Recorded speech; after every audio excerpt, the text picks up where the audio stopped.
नमस्कार, स्वागत है आपका द फोर्थ स्टेट यूट्यूब मंच पर। मेरा नाम है रविंद्र सिंह शोराण। पहलगाम और ऑपरेशन सिंदूर पर जो चर्चा लोकसभा में चल रही है, उसमें दूसरे दिन केंद्रीय गृह मंत्री अमित शाह ने सबसे पहले वक्ता के तौर पर अपना संबोधन किया।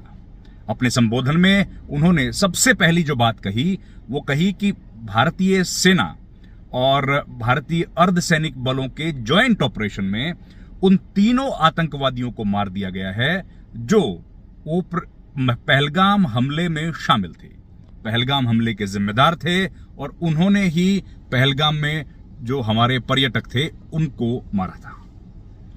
ये बात उन्होंने जब कही तो इसका मतलब ये है, और साथ ही उन्होंने ये भी बताया कि किस तरीके से ये पूरे ऑपरेशन को अंजाम दिया गया है, कब से ऑपरेशन महादेव चल रहा था। ये तमाम बातें आज पहली बार जनता के सामने आई। अब इस पर कई लोगों ने यह सवाल उठाया है कि आखिर ये कैसे हुआ कि पहले ही दिन, जिस दिन घटना संसद का मॉनसून सत्र के बहस चल रही थी ऑपरेशन सिंदूर पर, उसके पहले ही दिन ऑपरेशन महादेव के बारे में जिक्र हुआ, चर्चा हुई और उसी दिन मार दिया गया तमाम आतंकियों को।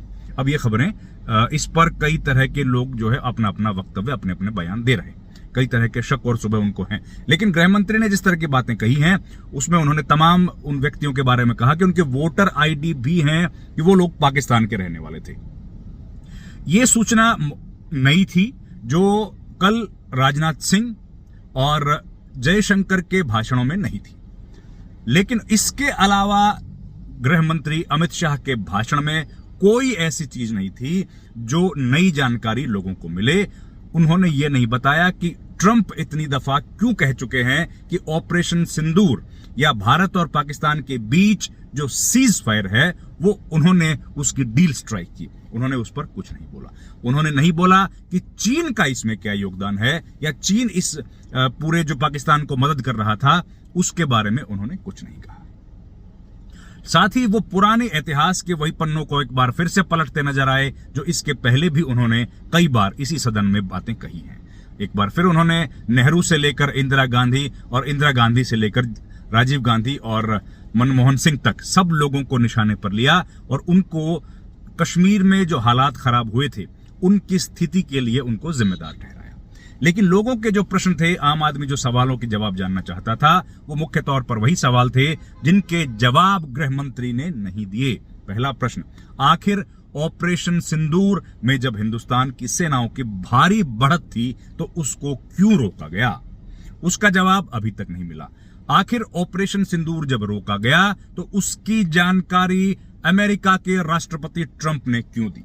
अमित शाह ने एक बार फिर दोहराया, संसद के पटल से एक बार फिर से वही बात कही कि उनके पाकिस्तान के डीजीएमओ का फोन आया था और उसके बाद भारत ने यह तय किया कि अब सीज फायर कर दिया जाएगा। अब सवाल वही है कि पाकिस्तान की तरफ से फोन आया और आप लोगों ने सहमति दे दी, आखिर ये सहमति क्यों दी गई? गृह मंत्री ने यह नहीं बताया कि ऑपरेशन सिंदूर को रोकने के फैसले में कौन लोग शामिल थे। क्या इसके लिए CCS यानी कैबिनेट कमेटी ऑन सिक्योरिटी की बैठक हुई थी? क्या इसके लिए सेना के बड़े अधिकारियों के साथ डिफेंस मिनिस्टर की बैठक हुई थी? क्या इसके लिए कैबिनेट की बैठक बुलाई गई थी? या फिर यह पूरा फैसला केवल प्रधानमंत्री नरेंद्र मोदी ने लिया था? उन्होंने नहीं बताया कि इस बातचीत में, जब पाकिस्तान और भारत की बातचीत हुई थी युद्ध को रोकने के लिए, तो क्या इसमें कोई तीसरा देश भी शामिल था? उन्होंने नहीं बताया कि इसमें ट्रंप का क्या योगदान था। अगर ट्रंप का कोई योगदान नहीं था तो वो बार बार जो क्लेम कर रहे हैं उसके ऊपर गृह मंत्री अमित शाह ने कुछ नहीं बोला। तो ये जो उनका तो भाषण था उसमें किसी भी सवाल का जवाब नहीं मिला।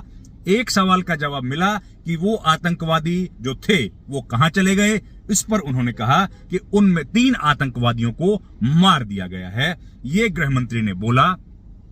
उन्होंने अपने जो ये वक्तव्य है उसके समर्थन में कुछ एक बातें और कही कि उसके लिए CFSL जो है उनसे भी जांच करवाई गई है, जो बंदूक की गोलियां उनके पास थी और उनके खोखों की जांच कराई गई। वो तमाम बातें उन्होंने बोली और वो जो बातें बोली हैं उनके अनुसार ये तीनों पाकिस्तानी नागरिक थे और इन तीनों पाकिस्तानी नागरिकों की डिटेल्स भी आ गई है, भारत सरकार के पास है। तो ये कम से कम एक बात ऐसी है जो नई थी, और उस पर भी बात अलग है कि उस पर बहस हो रही है। वो बहस आमतौर पर होती है, लेकिन कम से कम अगर गृह मंत्री के इस वक्तव्य को सही मान लिया जाए, और हम लोग इस वक्तव्य को सही मान रहे हैं कि भारत की सेनाओं ने, जांबाज सेनाओं ने उन आतंकियों को ढेर कर दिया जो इसमें जिम्मेदार थे।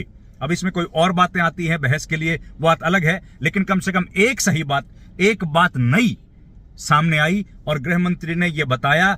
और लोगों को लिए, भारत के लिए बड़े फक्र की बात है, भारत के लिए बड़ी खुशी की बात है कि 26 लोगों को मौत के घाट उतारने वाले उन लोगों को, जो जिम्मेदार थे, जो आतंकी थे, उनको आखिर भारत ने, भारत की सरकार ने, भारत की सेनाओं ने, भारत के अर्धसैनिक बलों ने आखिर में उनको उनके सही अंजाम तक पहुंचा दिया। ये बात बड़ी, कम से कम ये बात बड़ी खुशी की है, और मैं इस बात को सही मानकर चल रहा हूं कि ये बात ठीक है, और गृह मंत्री ने जो बयान दिया वो अक्षर से सही है। लेकिन अब सवाल यह है कि बाकी जो प्रश्न हैं, जो प्रश्न बाकी खड़े किए गए थे, उन प्रश्नों पर अभी तक सरकार खामोश क्यों है? उन प्रश्नों का जवाब अभी तक सरकार ने क्यों नहीं दिया? और यह सबसे इंपॉर्टेंट है कि क्या मीडिएशन की जो भारत की पॉलिसी है कि हम लोग इस पर किसी भी तरह का मीडिएशन बर्दाश्त नहीं करेंगे माफ कीजिएगा। और बरसों बरस से जो भारत और पाकिस्तान के बीच में विवाद चल रहे हैं वो बाइलेटरल हैं, उनका द्विपक्षीय ही समझौता किया जाएगा, द्विपक्षीय ही उनका समाधान निकाला जाएगा। इन सब बातों पर गृह मंत्री की तरफ से कोई बयान नहीं दिया गया, और उन्होंने इस बात का कोई जिक्र नहीं किया कि आखिर क्या जरूरत पड़ गई थी ट्रंप को ये बार बार एक के बाद एक ट्वीट करने की, एक के बाद एक अपना बयान देने की। और अभी तक करीब 28 या 29 दफा डोनाल्ड ट्रंप ये बात बोल चुके हैं कि उन्होंने ही सीज फायर करवाया था भारत और पाकिस्तान के बीच। साथ ही ये भी कहते हैं कि ट्रेड डील का उन्होंने जिक्र किया, और ट्रेड का उन्होंने जिक्र किया कि ट्रेड, अगर आप लोग इस युद्ध को नहीं रोकोगे तो ट्रेड में नहीं करूंगा। इस तरह की बातें उन्होंने बार बार बोली हैं। तो गृह मंत्री अमित शाह ने उन पर भी कुछ नहीं कहा, कोई जवाब नहीं दिया। तो ये अपने आप में कई सवाल के जवाब देने की जगह कई सवाल खड़े करने वाला भाषण था। कुछ सवालों के जवाबों की उम्मीद थी कि कम से कम आज कुछ सवालों के जवाब आएंगे। इसके बाद अब राहुल गांधी का भाषण होना है।